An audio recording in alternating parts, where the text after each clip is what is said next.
الله الرحمن الرحيم. الحمد لله نحمده ونستعينه ونستغفره ونؤمن به ونتوكل عليه ونعوذ بالله من شرور أنفسنا ومن سيئات أعمالنا. من يهده الله فلا مضل له ومن يضلل فلا هادي له، وأشهد أن لا إله إلا الله وحده لا شريك له، وأشهد أن محمدا عبده ورسوله. أما بعد، فإن خير الحديث كتاب الله، وخير الهدي هدي محمد صلى الله عليه وسلم، وشر الأمور محدثاتها، وكل محدثة بدعة، وكل بدعة ضلالة، وكل ضلالة في النار. انشاءاللہ آج سے فتح المجید، فتح کتاب التوحید کا درس رہے گا جمعہ کو، اور اس کے بعد انشاءاللہ دوشنبہ کے دن یعنی سوموار کے دن کوشش یہ رہے گی کہ بلوغ المرام یعنی حدیث کا درس رہے، کیونکہ بعض بھائیوں نے یہ طلب کیا کہ توحید کا درس ہونا چاہیے، اور توحید اس میں کوئی شک نہیں کہ سب سے اہم ہے، بلکہ وہ سب سے بڑا رکن ہے اسلام کا۔ جب تک انسان کی توحید مکمل نہیں، اس کی تمام عبادتیں بیکار ہیں۔ اس وجہ سے کوشش یہ ہوگی کہ ہم اس مجلس میں توحید کو اس کے پورے طور پر سمجھنے کی کوشش کریں، اور پھر اس توحید کو اپنے عقائد اور اپنے اعمال پر چسپاں کریں، کیونکہ اللہ رب العزت نے ہمیں صرف اپنی عبادت کے لیے پیدا کیا ہے، اور عبادت کا سب سے بڑا ام الارکان جو ہے وہ توحید ہے۔ کوئی شخص کتنے بھی اعمال صالحہ کر ڈالے، لیکن اگر اس کی توحید میں خلل ہے تو اس کی عبادت صحیح نہیں۔ یقیناً کافر کے تمام اعمال، جیسا کہ اللہ رب العزت فرماتے ہیں وَقَدِمْنَا إِلَى مَا عَمِلُوا مِنْ عَمَلٍ فَجَعَلْنَاهُ هَبَاءً مَنْثُورًا، جتنے اعمال نیک کیے ہوں گے کافر لوگ، ان کے تمام اعمال کو ہم ذرے کی طرح ہوا میں اڑا دیں گے۔ وَقَدِمْنَا إِلَى مَا عَمِلُوا مِنْ عَمَلٍ فَجَعَلْنَاهُ هَبَاءً مَنْثُورًا۔ اس وجہ سے بعض بھائیوں کی طلب پر، اور یہ بھی ان کو اجر کا ان کے سبب ہے کہ انہوں نے اس چیز کی طرف تنبیہ کی کہ توحید کا درس بھی ایک دن ہونا چاہیے۔ اس وجہ سے ہم چاہتے ہیں کہ کتاب التوحید کا درس شروع ہو۔ کتاب التوحید کے بارے میں آپ کو معلوم ہے شاید کہ یہ علامہ امام محمد بن عبد الوہاب نجدی رحمۃ اللہ علیہ کی ایک تالیف ہے، اور یہ تالیف کوئی بھی شخص، کوئی بھی موحد آدمی جو اپنے کو اللہ رب العزت کی کتاب اور سنت رسول صلی اللہ علیہ وسلم کا عامل کہتا ہے، کوئی بھی اس قسم کی کتاب لکھے تو یہی کچھ لکھے گا جو کچھ انہوں نے لکھا ہے۔ اسی وجہ سے آپ دیکھیں گے کہ اسی زمانے میں علامہ امام عبدالوہاب نجدی کے زمانے میں ان سے کچھ آگے اور کچھ پیچھے بعض علماء ہندوستان میں بھی تھے، انہوں نے کچھ ایسی کتابیں لکھی جو بعینی ہی انہی احادیث اور انہی آیات کی استدلال پر مبنی ہے۔ ایسا لگتا ہے کہ انہوں نے ان سے لے کر کے لکھا ہے۔ حقیقت یہ ہے کہ یہ ایک ایسی چیز ہے، جیسا کہ کہتے ہیں کہ حضرت ایک ہی چشمہ ہے، اسی سے مختلف جگہوں پر پانی لیا گیا ہے، یہی ہے۔ اور مناسب ہوگا کہ مختصر سا ترجمہ اور سوانح حیات علامہ امام عبدالوہاب نجدی کا بھی پیش کر دیا جائے۔ حقیقت یہ ہے کہ ان کے بارے میں اگر یہ کہا جائے کہ ایک مظلوم اور بدنام مصلح تھے، لیکن لوگوں نے ان کو بدنام کیا اور ان کے اوپر ظلم کیا۔ یہ کتاب کی ہیڈنگ ہے، ایک کتاب کا عنوان ہے ایک بدنام اور مظلوم مصلح۔ شاید آپ لوگ پڑھے ہوں اردو میں۔ ایک ہندوستان کے ایک بہت بڑے اچھے عالم تھے، اللہ تعالیٰ نے ان کو تھوڑی عمر میں ان کا وصال ہو گیا، وصال کر دیا، لیکن عالم بہت بڑے تھے اور بڑے بڑے علماء سے انہوں نے استفادہ کیا تھا، اور وہ اصلاً کسی دوسرے خاندان کے تھے، لیکن علم کے راستے ان کو ہدایت ملی، تو انہوں نے مطالعہ کیا کہ ہندوستان میں خاص طور پر علامہ عبدالوہاب نجدی رحمۃ اللہ علیہ کے خلاف فضا بہت ہی مسموم تھی۔ لوگ ان کو کافر کہتے تھے، خارجی کہتے تھے، اور کچھ لوگ ایسے بھی تھے جو ان کی تعریف بھی کرتے تھے اور ان کی کتابوں کو پڑھتے تھے۔ آپ کو یہ معلوم ہونا چاہیے کہ کتاب التوحید جو ان کی کتاب ہے سب سے پہلے ہندوستان میں چھپی ہے، نجد میں لکھی گئی، مصر والوں نے اس کو قبول نہیں کیا، لیکن ہندوستان کے بعض علماء جو نواب صدیق حسن خان رحمۃ اللہ علیہ اور ان کے گروپ کے تھے، جن کو اہل حدیث کہا جاتا ہے، انہوں نے سب سے پہلے اس کو چھاپا. اور یہ بھی ایک سانحہ ہے کہ اس کتاب کے چھپنے کے بعد بہت بڑا ہنگامہ ہوا. تو کسی ایک عقل مند عالم نے کسی بڑے عالم کے پاس، جو بہرحال اصل میں فضا ان کے خلاف گندی کی گئی، اس وجہ سے لوگ ان سے بدظن تھے، ان کو بدنام کیا گیا، لوگ ان سے بدظن ہو گئے کہ یہ اچھے آدمی نہیں ہیں، یہ مسلمانوں کے قتل کو حلال کہتے ہیں اور یہ پیارے رسول کے گستاخ ہیں. ہر قسم کی برائیاں ان کے ساتھ تھوپی گئیں. تو یہ عالم مولانا مسعود عالم ندوی رحمۃ اللہ علیہ نے کہا کہ ہم ان کو تاریخی حیثیت سے پڑھنا چاہتے ہیں. تو انہوں نے جب، اور ندوہ کے طالب علم تھے، مولانا سید ابوالحسن ندوی وغیرہ کے ساتھی تھے، کچھ اساتذہ ہر زمانے میں اچھے طلباء ہوتے، انہوں نے پروگرام بنایا. تو مولانا علی میاں کے حصے میں آیا مولانا سید احمد شاہ بریلوی، جو شاہ اسماعیل شہید اور سید احمد شاہ عرفان، ان دونوں کے سوانح حیات ان کے ذمے کی گئی کہ تم لکھو، اور مولانا محمد بن عبدالوہاب نجدی کے بارے میں آپ لکھیں، یعنی سید مولانا مسعود عالم ندوی. انہوں نے یہ کتاب لکھی. اس کا عنوان انہوں نے رکھا ایک بدنام اور ایک مظلوم اور بدنام مسلح. حقیقت میں ان کے ساتھ ظلم کیا گیا اور ان کو بدنام کیا گیا، ورنہ ان کی دعوت جو تھی وہ کتاب اللہ اور سنت رسول اللہ صلی اللہ علیہ وسلم پر مبنی تھی.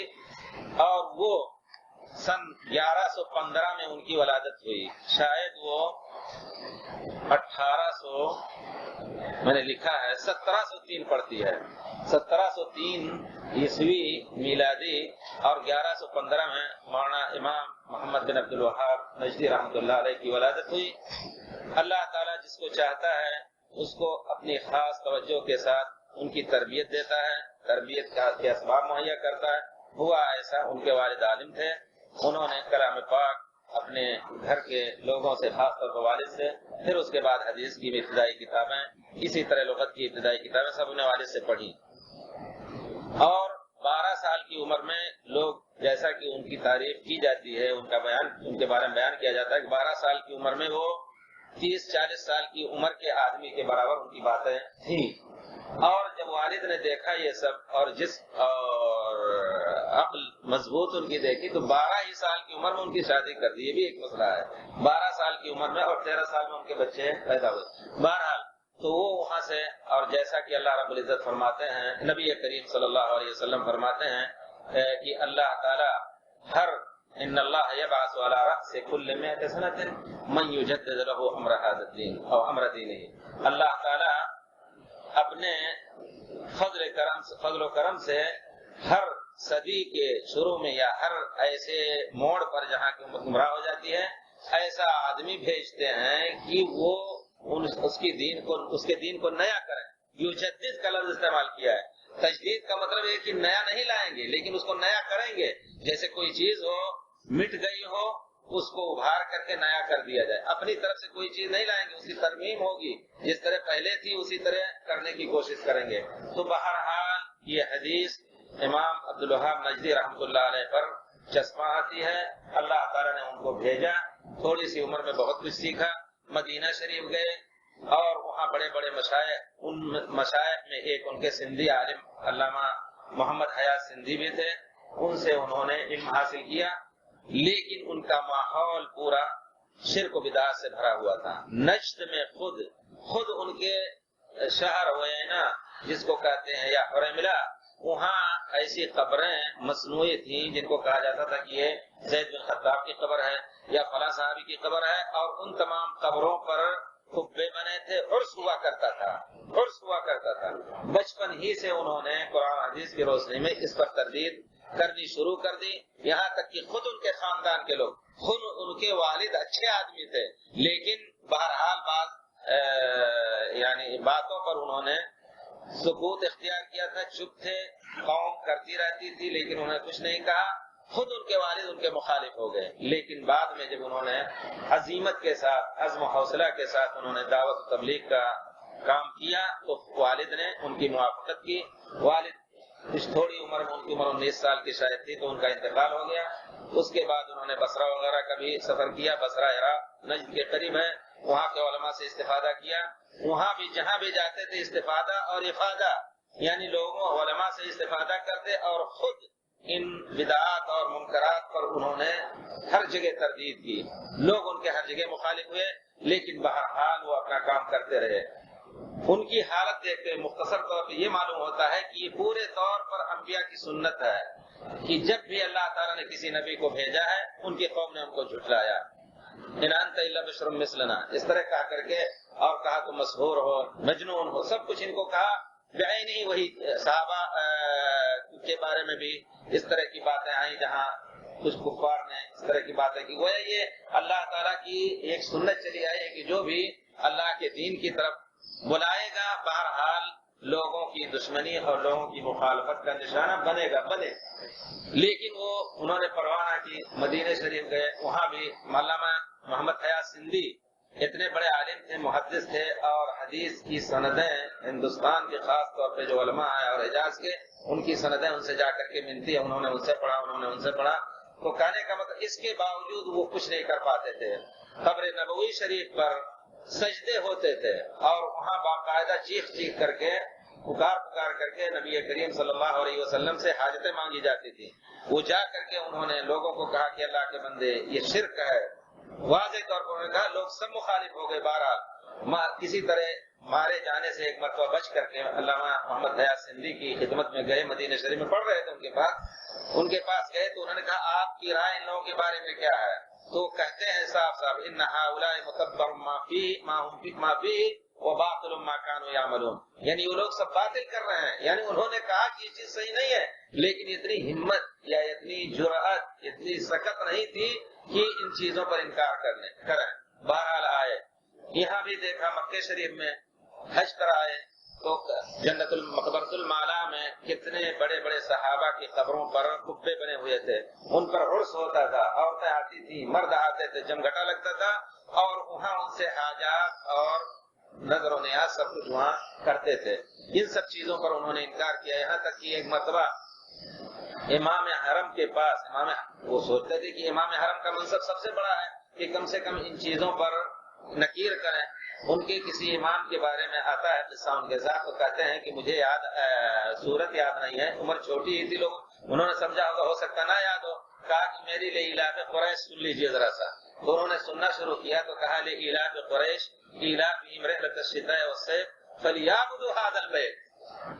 انہوں نے کہا، امام محمد بن عبد الوہاب نجدی رحمۃ اللہ علیہ نے کہا فلیعبدوا ھذا البیت، تو امام صاحب غصہ ہو گئے، انہوں نے کہا نہیں فلیعبدوا رب ھذا البیت، کہتے نہیں فلیعبدوا ھذا البیت۔ آخر میں انہوں نے سمجھایا کہ یہی کچھ ہو رہا ہے کہ لوگ یہاں کعبہ شریف کی ذات سے مانگ رہے ہیں، خود مقابر میں جا کر کے لوگ حاجتیں مانگتے ہیں، تو اس کا مطلب یہ ہے کہ انہی سب کی عبادت ہونی چاہیے، اللہ تعالیٰ کے رب، ان سب چیزوں کے رب کی عبادت نہیں ہونی چاہیے۔ بہرحال ان سے بھی انہوں نے دو باتیں کی، دو ہاتھ ہوئے، پھر اس کے بعد انہوں نے بھی ان کے ساتھ موافقت کی، لیکن کسی کے اندر یہ سخت، یہ جرات نہیں رہی کہ بہرحال کھل کر کے، وہی ایک مرد مومن تھا جو بہرحال آواز اٹھاتا رہا، لوگوں کے طعنے اور طنز و تشنیع سنتا رہا۔ پھر اس کے بعد جب پڑھ کر کے مصر شام بھی گئے، وہاں بھی یہی حالت دیکھی، وہاں بھی ان کا قصہ مشہور ہے۔ بہرحال اپنی بات، اپنی چیز انہوں نے لوگوں کو دی اور اپنی بات سنائی۔ آئے تو سب سے پہلے کہا، یہ سوچا کہ اب پوری دنیا کے حالات ایسے ہو چکے ہیں کہ اس وقت قربانی کی بہت سخت ضرورت ہے۔ سب سے پہلے اپنی قوم کو پھر جھنجھوڑا اور کہا کہ اللہ کے بندو تم لوگ شرک نہ کرو۔ توحید ان کا خاص موضوع رہتا تھا، لوگوں کو اس سے ڈراتے رہے۔ بہرحال لوگوں نے بھی ان کی مخالفت کی، یہاں تک کہ وہاں دو قبیلے تھے، ان کا ایک قبیلہ دوسرا اس کے خلاف ایک قبیلہ، دونوں میں آپس میں نوک جھوک جس کو منافست کہتے ہیں وہ چلتی تھی۔ تو صرف بعض افراد اس قبیلے کے ان کے موافق تھے، لیکن چونکہ قبائلی نظام ان کا تھا ایسا کہ وہ سوچتے تھے کہ ان کا آدمی ہم سے آگے کیوں بڑھ جائے۔ خود پیارے رسول صلی اللہ علیہ وسلم کے بارے، سبحان اللہ، دیکھیے یعنی اللہ کی سنت الانبیاء اور دعات کے بارے میں یہ ہے، نبی کریم صلی اللہ علیہ وسلم کے بارے میں یہ قصہ مشہور ہے۔ ہم یہ نہیں کہتے ہیں کہ پیارے رسول سے ہر طرح سے ان کی مشابہت ہوگی، لیکن جیسا کہ یہ آیا ہے کہ جس طرح انبیاء کو ستایا گیا ہے اس طرح ان کے انبیاء کے اتباع اور دعات کو ستایا جائے گا۔ خود ان کا قصہ مشہور ہے کہ نبی کریم صلی اللہ علیہ وسلم کے بارے میں شاید آپ نے یہ سیرت میں پڑھا ہو کہ قریش کے بڑے بڑے لوگوں کے سامنے عبداللہ ابن زباری ایک دوسرے آ کر کے انہوں نے پوچھا کہ اچھا یہ بتاؤ حقیقت یہ ہے کہ تمہاری رائے کیا ہے محمد کے بارے میں صلی اللہ علیہ وسلم کے بارے میں؟ کہتے اس میں کوئی شک نہیں کہ وہ کبھی جھوٹ نہیں بولتے تھے، صادق اور امین تھے، اور آج یہ جھوٹ نہیں بول رہے ہیں، لیکن مشکل یہ ہے کہ ہم اور بنی ہاشم ہمیشہ سے ایک دوسرے کے نوک جھونک میں رہے، ایک دوسرے کے مقابلے میں رہے ہیں۔ انہوں نے کھانا کھلایا حجاج کو تو ہم بھی کھانا کھلاتے رہے، پانی پلایا ہم نے پانی بھی پلایا، حاجیوں کی خدمت کی ہم نے، ہر طرح کی حاجیوں کی کی۔ آج وہ کہتے ہیں کہ ہم میں نبی پیدا ہوا، ہم نبی کہاں سے لائیں گے، چلو ہم نہیں مانیں گے۔ تو یہ چیز رہی ہے۔ اس قبیلے کے ساتھ بھی ایسے ہوا، اس کے بہت سے افراد ان کے موافق تھے، لیکن مخالفت میں اس قبیلے کے سردار نے کھل کر کے ان کی مخالفت کی اور اپنے چند غلاموں کو ان کے گھر میں دیوار پھلانگ کر کے داخل کر کے اور قتل کرانے کی کوشش کی، لیکن اللہ کی قدرت، اللہ نے ان کو بچانا تھا۔ اللہ تعالیٰ کا مقصد تھا کہ وہ کچھ اور کام کریں، بچے، لیکن احتیاطاً۔ نبی کریم صلی اللہ علیہ وسلم کی سنت یہ ہے کہ ہر طرح کے اسباب اختیار کرنے چاہیے۔ توکل کا نام یہ ہے کہ اسباب بھی ہو۔ وہ بھاگ کر کے پھر حریملہ سے وہ اپنے شہر عیینہ چلے گئے، وہاں لوگوں کو بلایا، بہرحال کچھ لوگ موافق کچھ لوگ مخالف۔ پھر اس کے بعد گئے ایک دوسرے قبیلے میں جس کے سردار یا اس علاقے کے ذمہ دار یا امیر جس کو کہتے ہیں عثمان بن معمر تھے ایک۔ ان سے انہوں نے کہا کہ اگر تم اللہ کی توحید برپا کرو گے، اللہ تعالیٰ کی عبادت لوگوں میں پھیلاؤ گے تو اللہ تعالیٰ تمہاری مدد کرے گا اور تمہیں حکومت بھی دے دے گا اور تمام نجد پہ تمہارا قبضہ ہو جائے گا۔ اس کو ترغیب اور ترہیب سے بہرحال سمجھایا، وہ موافق ہو گئے اور اپنے پاس مہمان رکھا، لیکن احسا کا امیر ایک تھا جو بہت ہی سخت تھا، وہ ملا جلا سمجھ لیجئے رافضی خاندان کا بھی تھا، بہرحال کچھ ایسا آتا ہے روایت میں۔ تو اس نے لکھا کہ سنا ہے تم نے محمد بن عبد الوہاب کو پناہ دیا ہے، اور اگر تم ایسا کرو گے تو تمہارا تعلق بہت برا ہو جائے گا اور تمہارے لیے بھلا نہیں ہوگا۔ بیچارہ ڈر گیا، اس نے راتوں رات اس نے یہ حکم دیا کہ ان کو قتل کروا دیجیے، لیکن اللہ کے بندے نے بہرحال اتنی مہربانی کی کہ قتل کا خون کا گناہ اپنے سر پہ لینا نہیں چاہا۔ اس نے راتوں رات کچھ غلاموں کو کہا کہ ان کو لے جا کر کے باہر نکال دو ہمارے حدود سے۔ کہتے ہیں روایت میں آتا ہے، بیان کیا ابن غنام وغیرہ بہت بڑے مورخ ہیں، ان سے وہ سب لکھتے ہیں کہ اس نے اس کو خوش کرنے کے لیے سواری بھی نہیں دی اور پیدل ان کو اور ان کے پیچھے کچھ گھوڑ سواروں کو لگا دیا کہ ان کو دھکا دے کر کے بھگا کر کے وہ پیدل بھاگتے رہے۔ بہرحال وہ نکل کر کے چلے گئے دور۔ پھر جا کر کے ایک امیر تھے دوسرے محمد بن سعود، جن کے نام سے یہ حکومت ہے سمجھ لیجئے، ان سے جا کر کے انہوں نے آج سے 200 سال پہلے تقریباً جا کر کے پھر وہی بات جو اس کے یہاں کہی تھی، یہی بات ان کو کہی کہ دیکھو ان تنصر اللہ ینصرکم، اگر اللہ کی توحید، اللہ کی عبادت، اللہ کی بندگی کی مدد کرو گے یا اس کے بارے میں تم کوشش کرو گے اس کے پھیلانے کی، اس کے برپا کرنے کی، تو اللہ تعالیٰ تمہاری مدد کرے گا اور ایک زمانہ آئے گا کہ اللہ تعالیٰ تمہیں غالب کرے گا۔ آیات اور احادیث پڑھ کر کے انہوں نے سنائی تو موافق ہو گئے اور انہوں نے یہ عہد کر لیا کہ شرط یہ ہے کہ آپ ہمارے ساتھ ہیں، ہر موڑ پہ جو کہیں آپ عالم دین ہیں، ہم اس کو مانیں گے اور جو چیز خلاف شرع ہے اس کو ہم چھوڑ دیں گے۔ اسی درمیان ان کے کچھ ایسے واقعات ہوئے کہ کچھ رجم وغیرہ کے واقعات، انہوں نے زانی کو رجم کیا، چور کا ہاتھ کاٹا، تو لوگوں میں یہ پھیل گیا کہ یہ کچھ لوگوں کو وہاں سے نکال بھی دیا جب انہوں نے مخالفت سخت کی امیر کے آرڈر سے، تو لوگوں میں اور زیادہ باتیں پھیلنے لگیں کہ یہ شخص جو ہے یہ خارجی ہے، یعنی امت کے جس طرح خوارج لوگ تھے وہ لوگوں کا قتل، یا کوئی اگر نماز چھوڑ دیتا ہے یا کوئی اگر ایک گناہ کبیرہ کر دیتا ہے تو اس کو کافر کہتے ہیں، یہ بھی اسی طرح کہتے ہیں، حالانکہ ان کی یہ بات نہیں تھی، دنیا میں ہی مشہور کیا گیا۔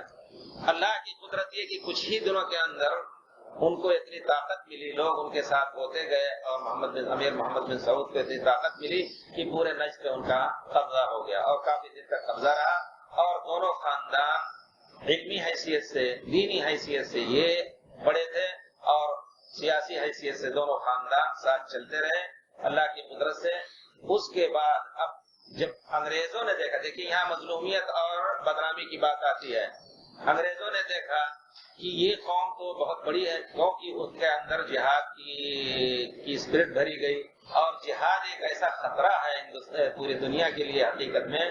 وہ کہتے ہیں, کوئی بہت بڑا انگریز ہے, کہتے ہیں کہ کیا انگریزی کا اس کا لفظ پڑھا تھا ہم نے, انگریزی زیادہ نہیں جانتے ہیں, لیکن اس کا لفظ یہ ہے آئیڈیا آف جہاد ان اسلام دین ڈینجرس آف بم, یعنی ڈینجرس دین بم, یعنی وہ کہتے ہیں کہ اسلام میں انڈیا کیا نام ہے جہاد کا فکر, جو جہاد کا خیال ہے وہ کسی بڑے بم سے بھی زیادہ خطرناک ہے. حقیقت ہے. تو وہ جب دیکھا کہ انہوں نے جا کر کے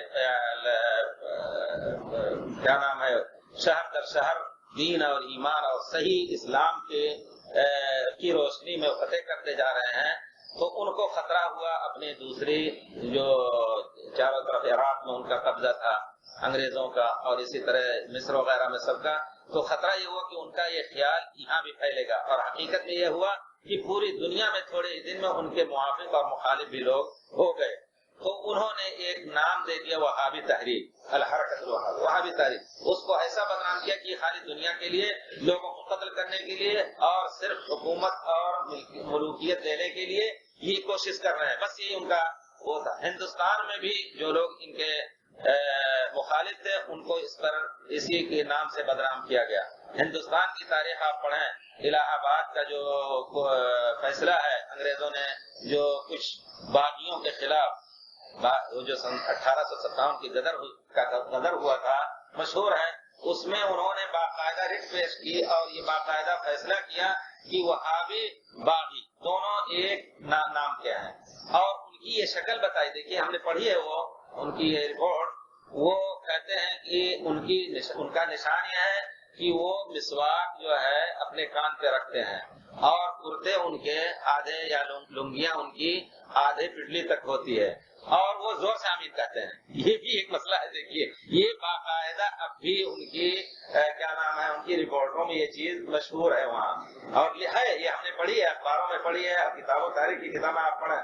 بہرحال وہاں بھی اس نام سے ان کو بہت کچھ ستایا گیا, یہاں تک کہ آپ لوگ پڑھیں, تاریخ بہت لمبی ہے, میں مختصر کچھ ایک فکرہ دینا چاہتا ہوں کیونکہ لوگ ان کے خلاف بہت کچھ بدزنی میں مبتلا ہیں. اس وجہ سے یہ چیز جاننی چاہیے کہ بہرحال اللہ کے بندے ہر وقت ہوتے ہیں, ان کو بدنام. پیارے رسول انبیاء, خود انبیاء کو مجنون کہا گیا, تو دوسروں کو کیسے چھوڑیں گے لوگ. بہرحال تو جو بھی ان کی موافقت میں یا ان کے فکر کے مطابق ہر جگہ قبور تھی, ہر جگہ درخت پوجے جاتے تھے, ہر جگہ جو لوگ اس کے خلاف آواز اٹھاتے وہ کہتے تھے وہابی ہو گئے, وہابی. تو اس نام سے بدنام کیا, اور انگریزوں نے اس کو خاص طور پہ اس کو بڑے ہی اونچے انداز پہ اس کی تشہیر کی, اور خود مسلمانوں کو مسلمانوں سے لڑایا. بدنامی کا سبب یہ ہوا کہ بڑے بڑے علماء ہندوستان کے اچھے عقیدے والے بھی انہوں نے ان کے خلاف رپورٹ لی اور ان کے خلاف سب کچھ لکھا. یہاں تک کہ مجھے یاد آتا ہے کہ سن 1324 جس کو ہمارے خیال سے 1907-8 اس طرح کی کوئی بات تاریخ ہوگی, یہاں کے علماء نے, بڑے بڑے علماء نے, بعض بڑے علماء کو انہوں نے وہاں خط لکھا اور کہا کہ تم اپنی رائے بتاؤ ان کے بارے میں کیا ہے. بہت سے مسائل انہوں نے بھیجے, قبر کی کیا نام ہے, قبر سے استغاثہ کا کیا آپ کی رائے ہے, اور محمد بن عبد الوہاب کے بارے میں تمہاری کیا رائے. یہ باقاعدہ کتاب میرے پاس, اس کا فوٹو بھی ہے, آپ دیکھ سکتے ہیں, نام لینے کی ضرورت نہیں ہے. بعض علماء کے پاس گئی اور بڑے بڑے علماء نے وہاں باقاعدہ اپنی دستخطوں کے ساتھ یہ کہا کہ ہم ان کو ایک ظالم اور ایک خارج اسلام سمجھتے ہیں, ان کا یہ عقیدہ غلط ہے, یہ ہے وہ, یعنی بدنامی کی وجہ سے, کیونکہ انہوں نے پڑھا نہیں. اسی درمیان ایک عالم تھے, انہوں نے کتاب التوحید کو ہندوستان میں چھاپا. یہ چیز یاد رکھیں, تاریخ کا ایک بہت بڑا حصہ ہے, اور اس میں بہت سے گندے کپڑے بھی ہیں, اس کو ابھارنے کی ضرورت ہے, لیکن جو چیز ہے دفاعاً بہرحال یہ چیز بیان کی جاتی ہے تاکہ ذہن کچھ صاف رہے, جس کو اللہ تعالیٰ توفیق دے. اس درمیان کتاب التوحید, اس کتاب التوحید کو وہاں ہندوستان میں سب سے پہلے چھاپا گیا, اور اس کا اوپر کا خلاف جو ہوتا ہے سر ورق نکال کر کے کسی انہی علماء کے پاس پیش کیا جنہوں نے اس کے خلاف بہت گندی رپورٹ دی تھی, یا یہ کہا تھا کہ ان کی کتابیں نہ پڑھو اور یہ بہت ہی یعنی خارج اسلام آدمی ہے سب کچھ، اس کا سر ورق نکال دیا، مؤلف کون ہے یہ بھی نہیں پتا، اور آخر میں فہرست بھی نکال دی اور کہا مولانا یہ مجھے بڑے مولانا تھے، مولانا مجھے یہ کتاب ملی ہے، اس کتاب کے بارے میں کہاں دیکھیے قرآن اور حدیث ہی کا مجموعہ ہے، آخر کیا ہے، کون سی کتاب ہے، کس کی ہے؟ تو مولانا نے الٹ پلٹ کر کے دیکھا، کہا اس میں تو قرآن اور حدیث کے علاوہ کچھ نہیں ہے، سب کچھ قرآن اور حدیث ہی ہے۔ تو آخر یعنی کہا کہ پھر اس کتاب کے چھاپنے کے بارے میں آپ کی کیا رائے ہے؟ تو انہوں نے کہا کہ بہت اچھا چھاپنا چاہیے۔ تو جب یہ کہا دیکھیے یہ مسئلہ ان سے وہ یہ سر ورق چھپا کے رکھے تھے، انہوں نے نکالا، کہا یہ سر ورق اس سے میں نے نکالا ہے، تو فوراً سکتے میں پڑ گئے۔ انہوں نے کہا کہ واللہ ہم لوگ ان کے بارے میں، اگر یہ کتاب ان کی ہے، دیکھیے انہوں نے ایک شبہ ظاہر کیا، اگر یہ کتاب ان کی ہے تو ہم لوگ ان کے بارے میں غلطی میں مبتلا ہیں۔ دیکھیے یہ چیز ہے، حقیقت ہے۔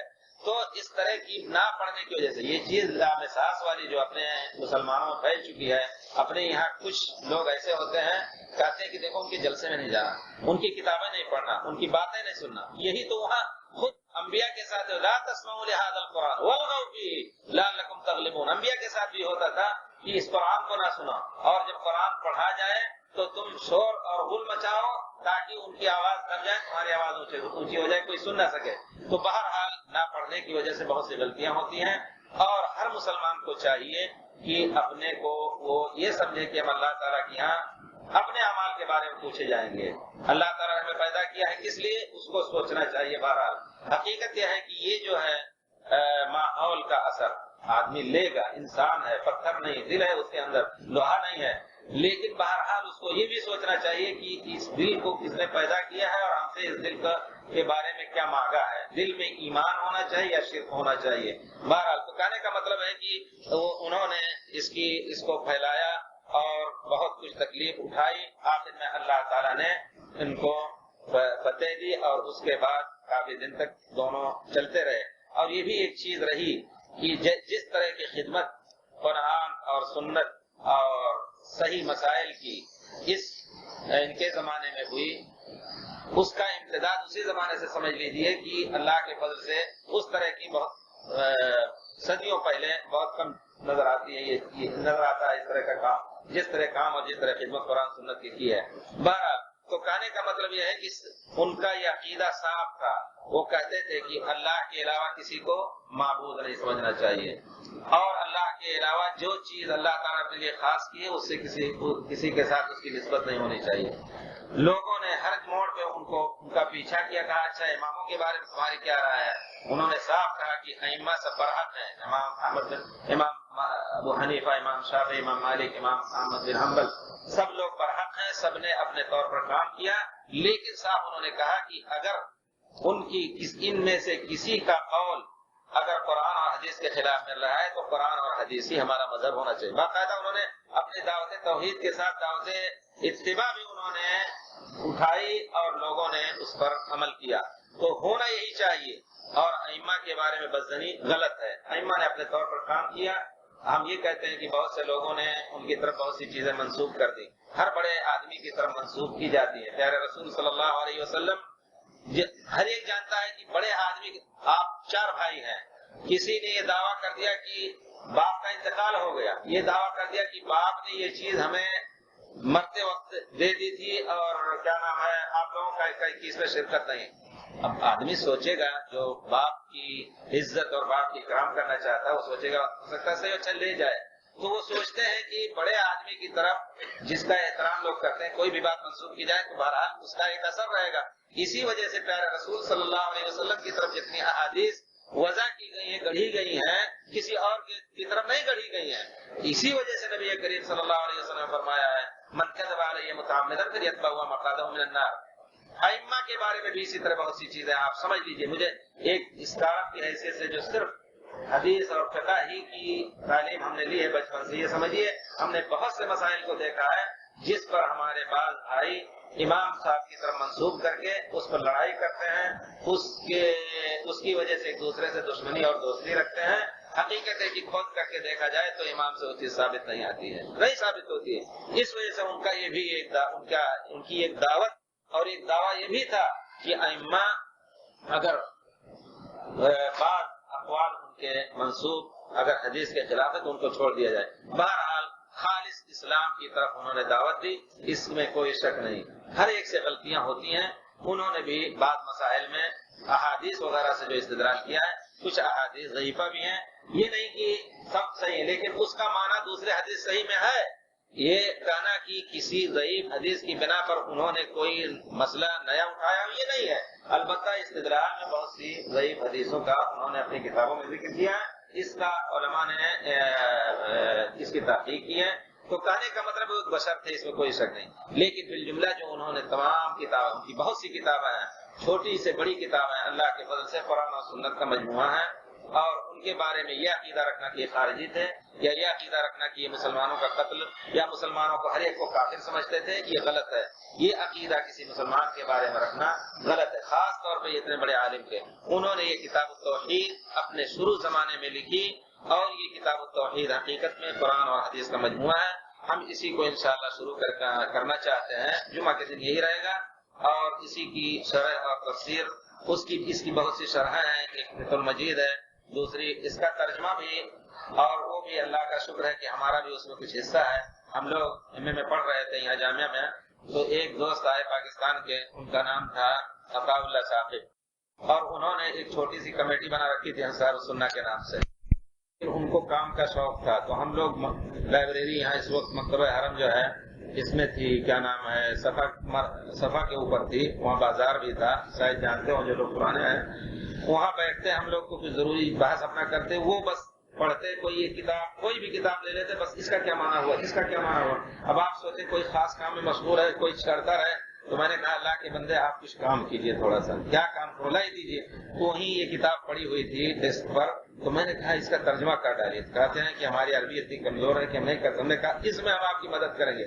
آپ جہاں آپ کو کیا نام ہے، آپ نہیں سمجھ پاتے ہیں معنی، آپ وہ بیان چھوڑ دیجئے، پھر اکٹھا ہم بیٹھ کر کے. تو مغرب اور عشاء کے درمیان انہوں نے شروع کر دیا. بہرحال مغرب اور عشاء کے درمیان ہم بیٹھتے رہے اور اس کی تصحیح ہوتی رہی. اسی طرح کر کے یہاں تک کہ اللہ کے بندے نے اتنی قربانی دی کہ طائف میں جا کر کے گرمی سے بھاگ کر کے گاہوں میں بیٹھ کر کے اس کا ترجمہ وہاں کر دیتے. اور اس وقت آسانی تھی، خواہاں بھی نہیں تھا، سب کچھ نہیں، جاتے آتے رہتے تھے. بہرحال انہوں نے مکمل کیا. پھر یہ کتاب پاکستان میں بہت اچھے انداز میں چھپی ہے. اگر اس کو حاصل کر سکیں تو آپ حاصل کریں. فتح المجید کا ترجمہ انہوں نے کیا ہے. فتح المجید یہ کتاب توحید کی شرح ہے، اس کا ترجمہ اردو میں پاکستان میں ہو گیا ہے. اسی طرح انہوں نے کشف الشبہات جو ان کی کتاب ہے اس کا بھی ترجمہ کیا. اسی طرح قرۃ عین الموحدین ہے، اس سب کا ترجمہ ہو چکا ہے.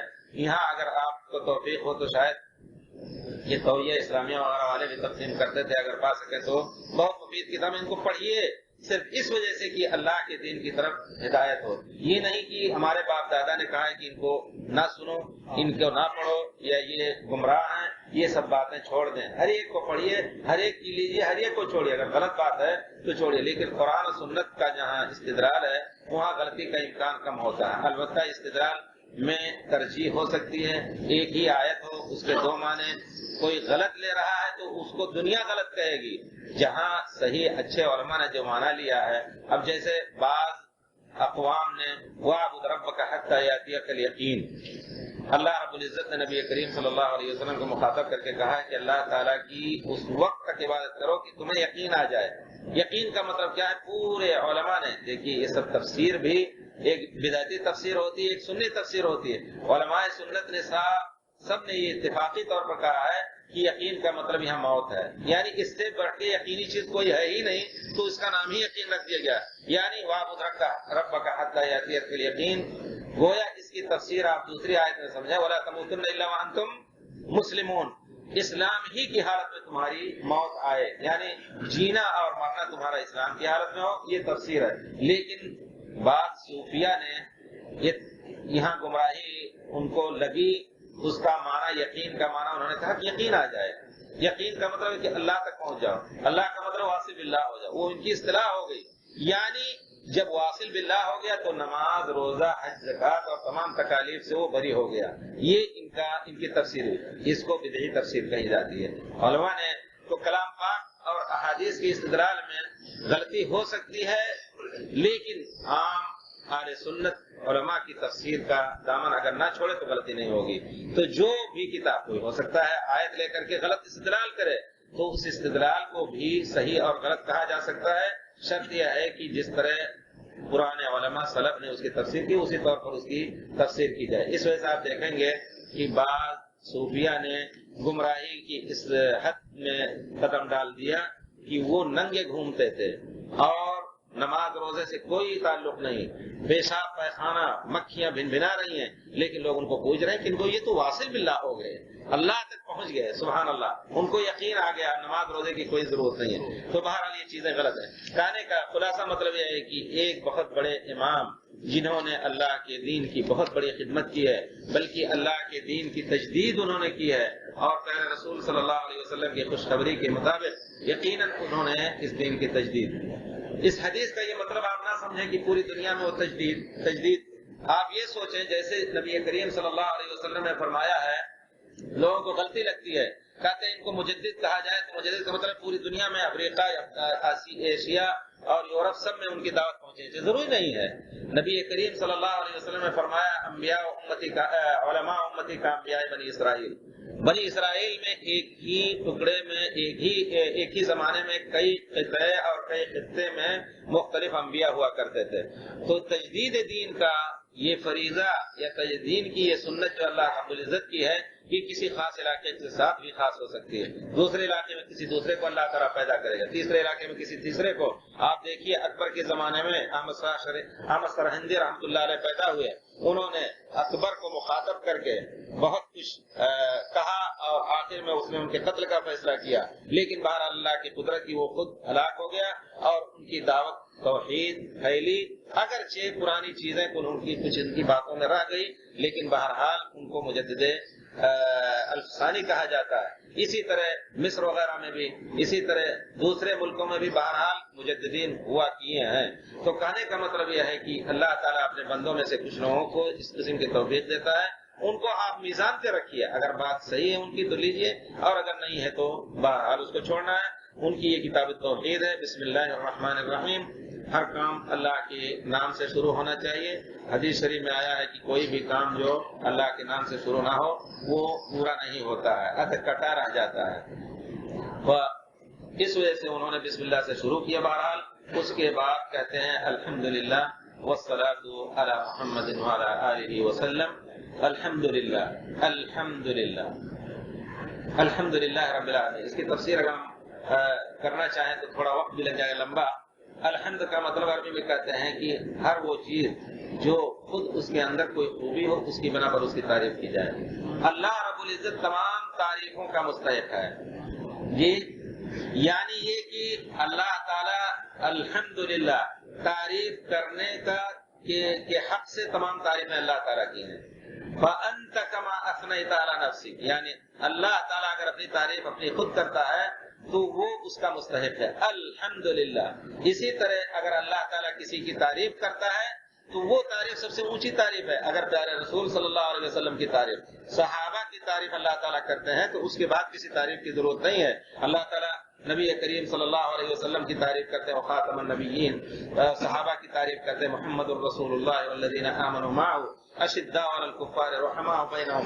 اس کے بعد کسی تعدیل اور کسی تعریف کی ضرورت نہیں رہ جاتی ہے. الحمدللہ رب العالمین.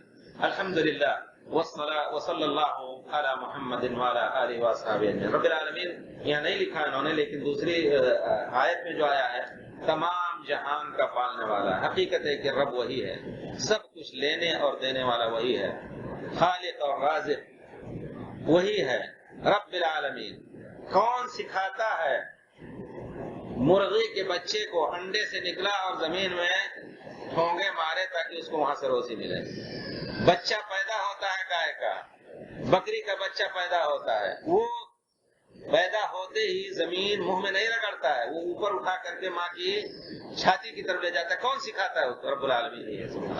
کون سکھاتا ہے کہ یہ چڑیا جو ہے اپنے گھونسلے اس طرح بنائے کہ گرمی ہو یا سردی ہو, بارش ہو, سخت ہوا ہو, اس میں اس کا گھر اجڑے نہیں, اس کا آشیاں بیکار نہ ہو, اس میں ہوا بھی نہ ہے. سبحان اللہ.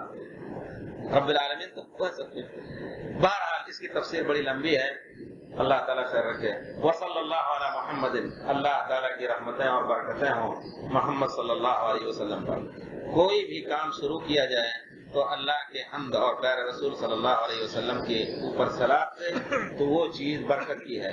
نبی کریم صلی اللہ علیہ وسلم سے ایک صحابی نے پوچھا کہ اللہ کے رسول ہم دعا کیسے کریں، ہم لیکن دعا کرنا چاہتے ہیں، تو آداب دعا میں نبی کریم صلی اللہ علیہ وسلم بتایا کہ پہلے اللہ کا حمد کرو، پھر اس کے بعد ہمارے اوپر صلاۃ کرو، اس کے بعد جو کچھ چاہو تم اللہ کے پاس کے سامنے عرض کرو۔ صحابی کہتے ہیں اے اللہ کے رسول میں چاہتا ہوں کہ پوری میری دعا آپ کے اوپر صلاۃ ہی کے لیے وقف ہو، تو اللہ کے نبی پیارے رسول صلی اللہ علیہ وسلم فرماتے ہیں اذن یکفیک اللہ محمد دنیا والآخرہ، اگر تم ایسا کرنا چاہتے ہو تو تمہیں اللہ تعالیٰ دنیا اور آخرت کے غم سے بچائے گا، دور رکھے گا۔ بعض بزرگوں کا کہنا ہے کہ اللہ رب العزت کہتے ہیں کہ یا الذین آمنوا اذکروا اللہ ذکرا کثیرا، اللہ کا ذکر زیادہ سے زیادہ کرو۔ تو اگر سبحان اللہ خالی کہہ رہا ہے، الحمدللہ کہہ رہا ہے، وہ تو بہرحال ایک ہے۔ خاص اوقات کے علاوہ وہ کہتے تھے کہ ہمیں الصلاۃ علی رسول صلی اللہ علیہ وسلم زیادہ پسند ہے، اور یہ بات استنباطی طور پر صحیح ہے۔ کہتے کیوں؟ کہتے ہیں دوسرے اوقات میں خاص اوقات کی دعائیں تو ٹھیک ہے، پیارے رسول صلی اللہ علیہ وسلم خود انہی اوقات میں ان کو پڑھا کرتے تھے یا اس کا ذکر کرتے تھے۔ دوسرے اوقات میں ہمیں صلاۃ علی النبی زیادہ پسند ہے صلی اللہ علیہ وسلم۔ کیوں؟ کیونکہ یہ ذکر بھی ہے اور صلاۃ بھی ہے، دونوں فضیلت۔ اللہم آپ نے اللہ کو یاد کیا، اللہ کا ذکر ہوا، صلی علی محمد وعلی آل محمد، ذکر بھی ہے اور صلاۃ بھی ہے۔ اس وجہ سے نبی کریم صلی اللہ علیہ وسلم نے فرمایا من صلی علیہ مرۃ صلی اللہ علیہ بہا عشرا۔ یہ متواتر حد تک یہ روایت آئی ہے، مشہور نہیں، متواتر حد تک، کہ جو شخص پیارے رسول صلی اللہ علیہ وسلم پر ایک مرتبہ صلاۃ پڑھے گا اللہ تعالیٰ اس پر 10 رحمتیں بھیجے گا۔ کتنی بڑی بات ہے، سبحان اللہ۔ ہم حقیقت میں ہمارے پاس بہت بڑی اسپرٹ ہے، بہت بڑی طاقت کی چیزیں ہیں، اذکار اور ادعیہ جو ہیں یہ بہت بڑی چیز ہیں۔ اللہ تعالیٰ نے ہمیں پیارے رسول کی زبان میں سکھایا۔ صبح شام کے اذکار ہم بار بار کہتے ہیں کہ آپ لوگ یاد کریں۔ نبی کریم صلی اللہ علیہ وسلم جب نکلتے تھے تو دعا کرتے تھے کہ اللہ تعالیٰ میں تیری پناہ مانگتا ہوں کہ کہیں کوئی مجھے گمراہ کرے یا میں کسی کو گمراہ کروں۔ پھسل کے گروں، روزانہ چلتے ہیں آپ، نہیں پھسلتے، ایک دن ایسا ہوتا ہے کہ گر پڑتے ہیں تو انگلی ٹوٹ جاتی ہے، پاؤں کی ہڈی ٹوٹ جائے، ایسا ہوتا ہے۔ اس وجہ سے نبی کریم صلی اللہ علیہ وسلم جب نکلتے تھے گھر سے تو سب دعائیں بہرحال یہ سب اس میں حسین ہے، پڑھتے رہنا چاہیے۔ وصلی اللہ علی محمد وعلی آلہ آل کہتے ہیں خاندان کو، اس میں خاص طور پہ آدمی کے پیٹھ کے نرینہ اولاد اور ان اولاد کی اولاد سب داخل ہے خاندان میں، آل فلان۔ اس وجہ سے پیارے رسول صلی اللہ علیہ وسلم کے خاندان کے لوگ، جس میں حضرت عباس ہیں اور اسی طرح حضرت علی، حسن، حسین، یہ سب اس میں داخل ہیں، تو ان سب پر بھی بہت ہیں۔ اور کتنا ٹائم ہے؟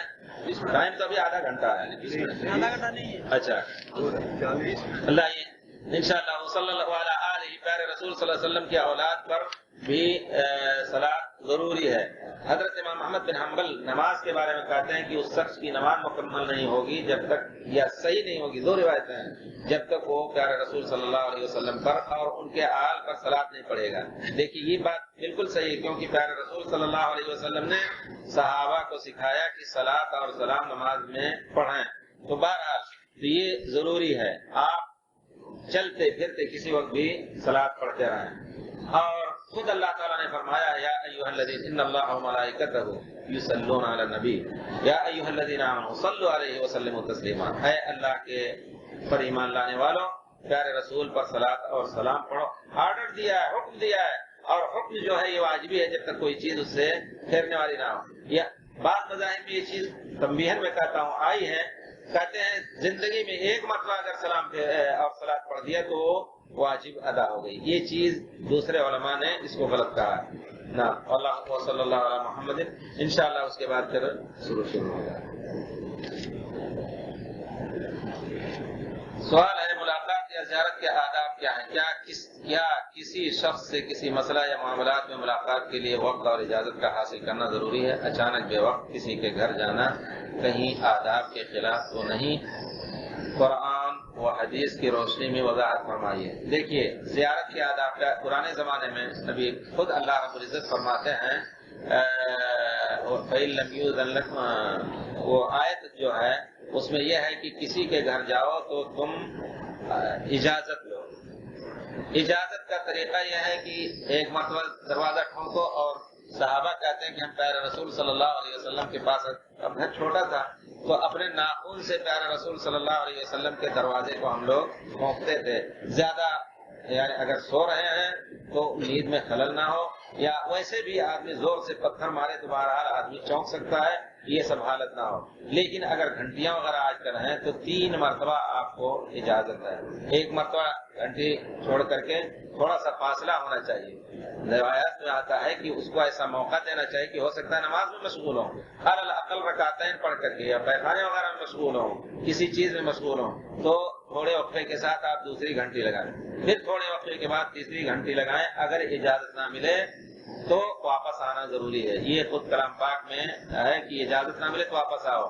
اور 3 مرتبہ والی بات جو ہے وہ حضرت ابو موسیٰ اشعری، حضرت ابو موسیٰ اشعری حضرت عمر بن خطاب کے پاس گئے، انہوں نے دروازہ ٹھونکا، 1 مرتبہ ٹھونکا، 2 مرتبہ ٹھونکا، 3 مرتبہ ٹھونکا، تو انہوں نے اجازت نہیں دی یا اندر سے آواز نہیں آئی، واپس چلے آئے۔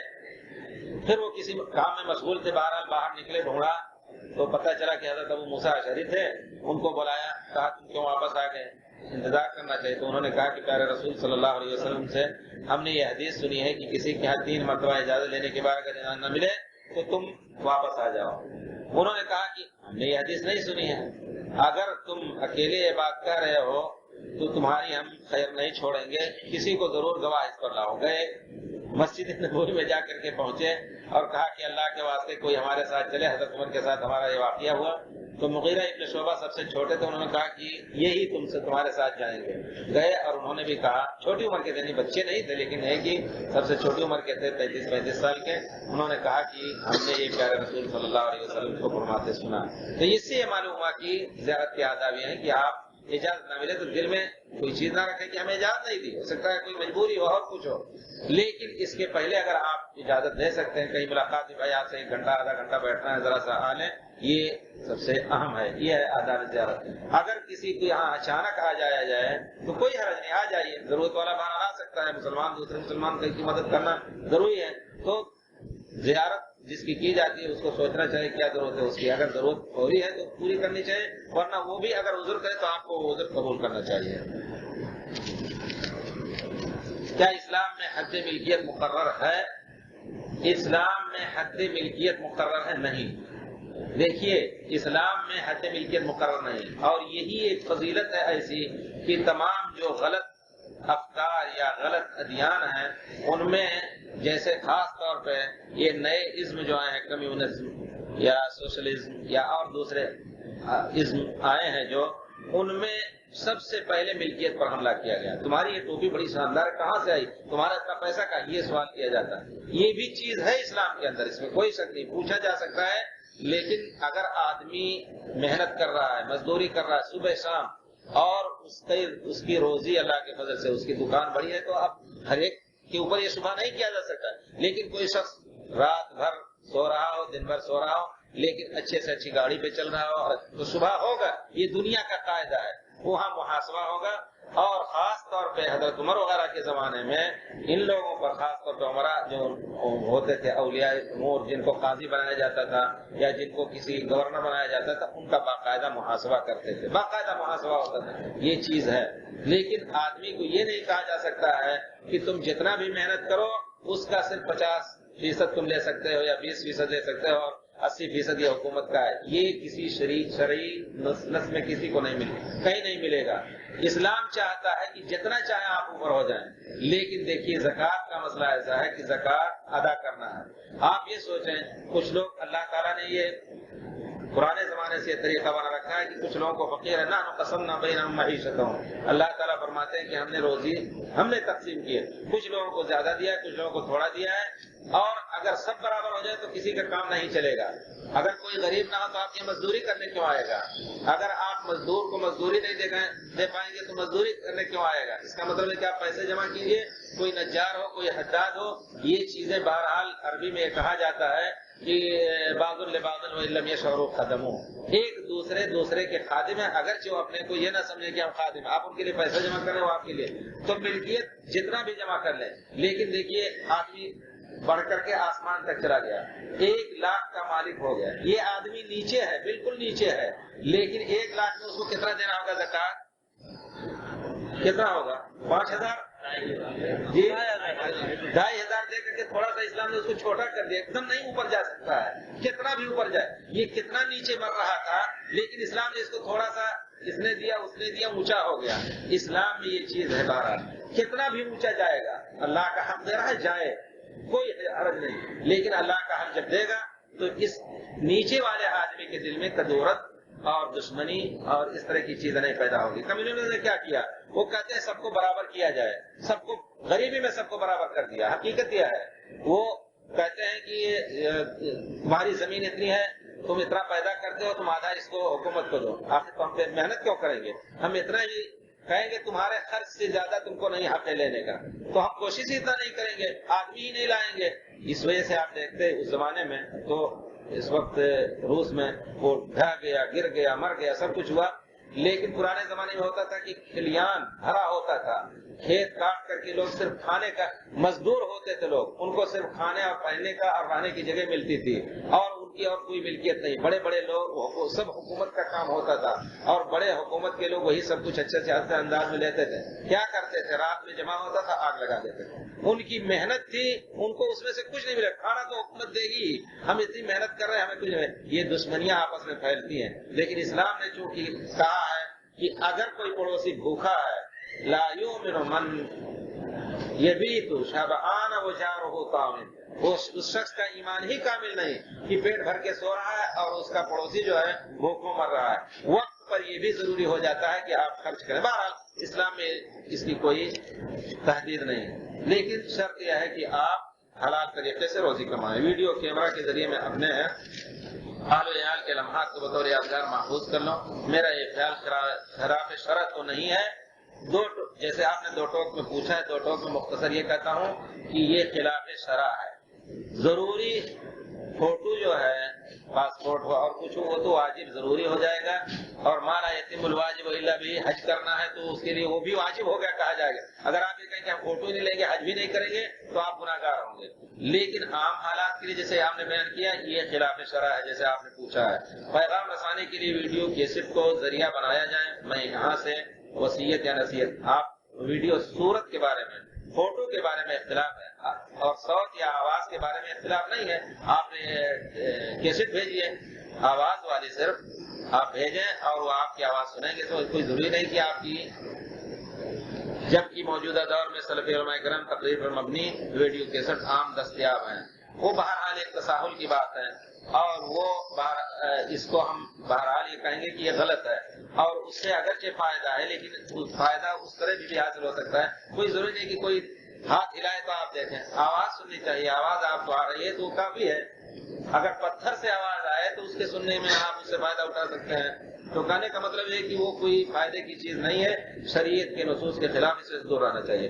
مکہ کے عام مساجد میں فرض نماز کی جماعت کے لیے سب بندی کا اہتمام کیا جاتا ہے، جبکہ حرم پاک میں ایسا اہتمام نظر نہیں آتا. لوگ اپنی مرضی سے مختلف ٹولیوں میں نمازیں ادا کرتے ہیں. امام مطاف میں ہوتا ہے تو اصولی طور پر پہلے مطاف کو صف بندی سے پر کرنا چاہیے، اس کے بعد برآمدوں میں صف بندی ہونی چاہیے. اس سلسلے میں آپ ہماری رہنمائی پر حقیقت، آپ نے بہت بڑی حقیقت کی طرف اشارہ کیا کہ پیارے رسول صلی اللہ علیہ وسلم نے فرمایا ہے اتموا الصف الاول فالاول.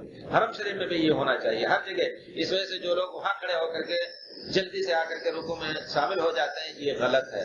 نبی کریم صلی اللہ علیہ وسلم نے فرمایا ہے کہ نماز میں آؤ سکون اور وقار سے، جو جتنا حصہ ملے اس کو پڑھ لو امام کے ساتھ، باقی کو اپنے طور پر پوری کر لو. بہرحال یہ ہونا چاہیے کہ آگے سے آگے والی صفحیں پوری کریں. یہی پیارے رسول کی نصیحت، وصیت اور آرڈر ہے. اس کے خلاف کوئی بھی کہیں بھی کیسا بھی کام کرے وہ غلط ہے. تو آپ نے جس چیز کی طرف اشارہ کیا ہے حقیقت میں یہ واقعی چیز ہے اور یہ غلط ہے. ہونا یہ چاہیے کہ پہلے سے پہلی صف، پھر اس کے بعد دوسری صف. اس وجہ سے اگر آپ نماز میں بھی کھڑے ہیں، آگے صف خالی ہوئی تو آگے کوئی آدمی نے جگہ خالی کی تو آپ چل لیں نماز میں آپ کے کوئی حرج نہیں ہوگا، بلکہ آپ پیارے رسول صلی اللہ علیہ وسلم کی دعا وصلی اللہ علیہ وسلم کے مستحق ہوں گے کہ جس نے سب کو پورا کیا اللہ تعالیٰ اپنا تعلق اس سے مکمل کرے گا۔ دوران نماز اگلی صف میں خالی جگہ کو پر کرنے کے لیے کیا نمازی حرکت کر کے جگہ کو پر کر کے، وہی میں نے کہا کہ آپ خالی جگہ کو پر کریں گے تو آپ کی نماز میں خلل یا کمی یا نقص نہیں آئے گی، بلکہ آپ اجر اور ثواب کے مستحق ہیں۔ سوال نمبر 1، ایک چھوٹا کارخانہ جیسے پاور لوم کہتے ہیں، اسے رمضان میں یا 4 یا 5 مہینہ ہو جائے گا، کیا اس پاور لوم کی زکوٰۃ رمضان ہی میں نکال دی جائے یا اگلے سال رمضان میں ادا کیا جائے؟ برائے مہربانی بات صحیح آپ کر رہے ہیں، یعنی شروع کیا اس نے محرم میں، سال پورا ہوگا اس کا محرم میں، اور زکوٰۃ اسی وقت واجب ہوگی جب سال حولان حول جس کو کہتے ہیں سال پوری ہو جائے یا سال پورا ہو جائے، تب اس پر زکوٰۃ واجب ہوگی۔ لیکن اگر کوئی شخص چاہتا ہے کہ اپنی زکوٰۃ رمضان میں دے، کیونکہ رمضان میں فرض کا ثواب کتنے فرض؟ 70 فرض کے برابر، ایک نفل کا ثواب فرض کے برابر، تو اگر کوئی شخص اس طرح کرنا چاہتا ہے تو حساب لگا کر کے 2-4 مہینے 6 مہینے کا جو ہے اس کا آدھا ہوگا، وہیں سے نکال کر کے باقی پھر آئندہ سال کے لیے انتظار کرے، یعنی 6 مہینے کا حساب کر لے۔ محرم میں شروع کیا، رمضان آ گیا تو 6 مہینے کا حساب کر کے پورے سال کا زکوٰۃ نہیں دے، جو کچھ آیا ہے اس کا زکوٰۃ دے دے، اور اس کے بعد پھر یعنی گویا جو کچھ آیا ہے اس کا زکوٰۃ دے دے گا، پھر وہ سال پر رمضان میں اپنی زکوٰۃ کا دور شروع کرے، جو کچھ ملا ہے اس کا زکوٰۃ دے دے۔ جی، نماز کے دوران سجدہ میں جاتے وقت کچھ نمازی پہلے گھٹنے کو رکھتے ہیں یا پھر ہاتھ کو، اور کچھ لوگ پہلے ہاتھ کو زمین پر رکھتے ہیں پھر گھٹنے کو، آخر کار کتاب و سنت کی روشنی میں صحیح طریقہ کیا ہے؟ حقیقت میں حدیث شریف میں نبی کریم صلی اللہ علیہ وسلم نے فرمایا ہے کہ اونٹ کی طرح نہ بیٹھو، اور وَلْيَضَعْ أَحَدُكُمْ يَدَيْهِ قَبْلَ رُكْبَتَيْهِ، یعنی اپنے ہاتھ کو دونوں گھٹنوں سے پہلے رکھے، اونٹ کی طرح نہ بیٹھو۔ اونٹ کیسے بیٹھتا ہے؟ جیسے بھی بیٹھے دنیا آخرت میں، جیسے بھی بیٹھے، آپ اس سے تعلق نہیں آپ کا، لیکن آپ یہ سوچیں کہ آپ نے دوسرا جملہ جو تفسیری اور تشریحی کہا ہے اس کا مطلب کیا ہے؟ آپ نے فرمایا کہ پہلے ہاتھ رکھے پھر گھٹنے رکھے۔ دوسری روایت میں نبی کریم صلی اللہ علیہ وسلم کی ہے، صحابہ نے دیکھا کہ پیارے رسول صلی اللہ علیہ وسلم سجدے میں گئے تو آپ نے گھٹنوں کو پہلے رکھا پھر ہاتھ کو رکھا، مسئلے میں اختلاف ہوا، تو ترجیحی طور پر اگر آپ دیکھیں تو جہاں پیارے رسول کے دونوں کو جائز کہا جائے گا، اس میں کوئی شک نہیں، پیارے رسول نے کیا اور آپ نے حکم دیا، دونوں جائز، لیکن کون سا افضل ہوا امت کے لیے؟ امت کے لیے آپ کا حکم افضل ہے، جو آپ نے آرڈر دیا کہ اس طرح نہ کرو بلکہ تم دوسری طرح کرو، وہ امت کے لیے افضل ہوگا، لیکن یہ چیز وہ بھی جائز ہوگی، انشاءاللہ آپ اس پہ لڑائی نہ کریں۔ رکوع سے اٹھنے کے بعد ہاتھ قوما پر باندھ لیا جائے یا کھلا چھوڑ دیا جائے؟ میں نے اس مسئلے میں جہاں تک سوچا ہے اس میں کوئی صحیح روایت نہیں ہے۔ ایک روایت میں آیا ہے حضرت وائل بن حجر کے، وہ کہتے ہیں کہ جب بھی میں پیارے رسول صلی اللہ علیہ وسلم کو دیکھتا تھا نماز میں کھڑے ہوتے تھے تو ہاتھ آپ سینے پہ باندھے ہوتے تھے، تو جب بھی کھڑے ہوتے تھے قرات کے ساتھ قیام یا رکوع کے بعد قیام، اور کوئی قیام ہوتا تو وہاں بھی ہو جاتا، تو اس عموم کے تحت بعض علماء نے کہا ہے کہ جب بھی کھڑا ہو تو یہاں ہاتھ باندھ لیں۔ لیکن ایک دوسری روایت میں آیا ہے، نبی کریم صلی اللہ علیہ وسلم کی صفت الصلاۃ میں بیان ہے کہ نبی کریم صلی اللہ علیہ وسلم نے فرمایا کہ جیسی نماز پڑھتے دیکھو ویسی نماز پڑھو۔ آپ نے جب اٹھے آپ رکوع سے تو حدیث شریف میں ہے، صحابی بیان فرماتے ہیں کئی صحابہ سے کہ آپ اتنے اطمینان سے کھڑے ہوتا تھے کہ حتی یرجع الفقار مکانہ او موضعہ، تمام ہڈیاں اپنی جگہ پر آ جاتی تھی، تمام ہڈیاں۔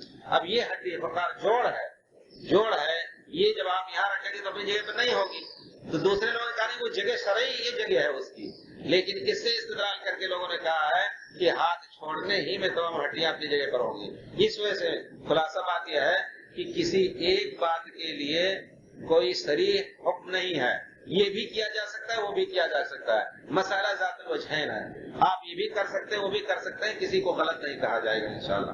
ہمارے خیال سے یہ بات واضح ہے، کیونکہ اگر صریح روایت میں ہوتا تب تو ایک چیز اور رہ گئی ہے، اسلام سلام کے بعد کیا ہاتھ ملانا ضروری ہے؟ نہیں، بلکہ اگر آپ اس کا التزام کر رہے ہیں تو یہ بدعت ہے۔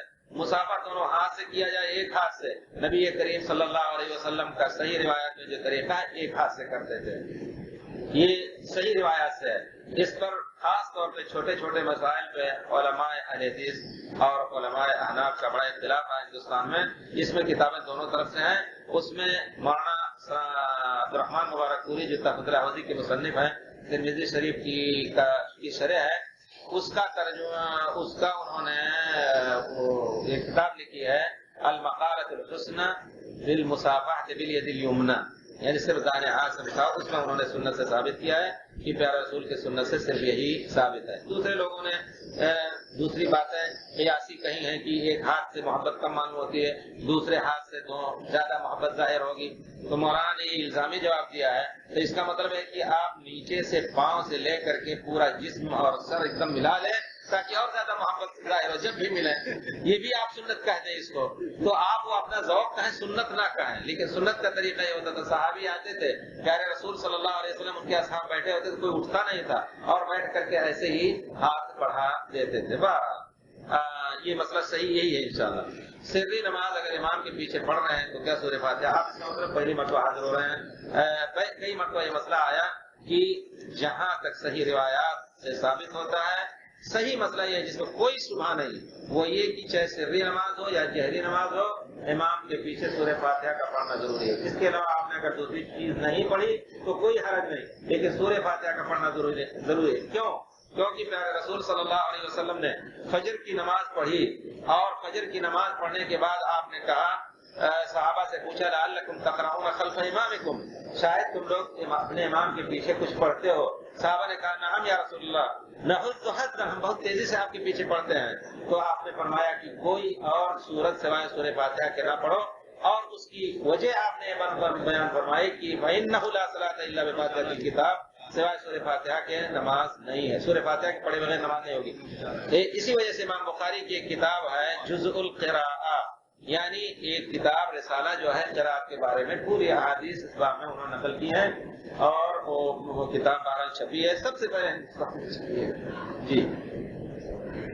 یعنی مقتدی کا کیا عمل ہونا چاہیے؟ ہونا یہ چاہیے کہ سورہ فاتحہ ہر حالت میں پڑھیں. اب آپ کی مرضی. مجھے پیشاب کے قطرے آنے کی شکایت, اس کا حل کراچی میں مجھے بتایا گیا کہ ٹیشو پیپر کو ٹیپ سے لگا لیا کریں, جو ایک عمرے کے لیے کافی ہے. کوئی بھی شخص کسی بھی اس مرض میں مبتلا جس کو سلسل بول کہتے ہیں, یعنی بیماری پیشاب کی ایسی ہو کہ رکتا نہ ہو, تیز پیشاب تو آ ہی جاتا ہے, اس کے بعد بھی قطرے قطرے نکلتے رہتے ہیں, اور وہ مجبوری ہے ان کے لیے, تو نماز سے کچھ پہلے وضو کریں. شرط ہے کہ اس سے پہلے دھو لیں, اپنے کپڑوں کو پاک کر لیں, اور کوئی ایسی چیز باندھ لیں کہ ادھر ادھر اس جگہ سے زیادہ پھیلے نہ.